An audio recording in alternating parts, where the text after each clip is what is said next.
waxaan tagay dhagax buur baan tagay marka waxa weeyaan anigoon magaalada la haysanin oo reer miya oo kor ka imid macnaha saylada keenay geel marka anigoo iska lugeynaya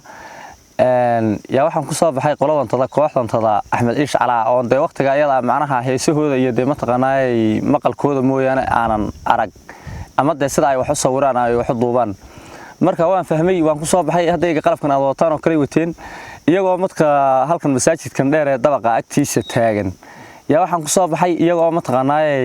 waxaan qalabkan intay dhulka dhigteen ciyaarayo heesa iyo wax duuduubaya marka cabaar baan istaagay si dhaqsaa marka meena ii dareemin de kulay meeshu maadaama magaalada la isku doomaray si dhaqsaa meena ii dareemin waqti dambe ayay dareemeen markay dareemeen baa hore maxaad naga eegaysaa geel jiri gal magaalada marka waqtigaas aragtidooda iigu horeysay iiguna dambeysay laakiin taariikhdooda hadda ka hor waan hayay heesahooda dhageysan jiray Soomaaliya saas aan ku gartay inay yihiin marka ninka gal magaalada ku yimaado Iish Cala waxa qof furaha niyo waxaan filayaa ma ahayn isaga mid kale oo ahaa laakiin kooxda kamid koox kooxiisay ninkii maxaa leedahay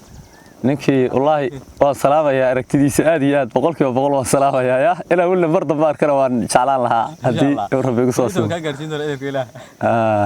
inuu kula soo hadla baan rajeynaya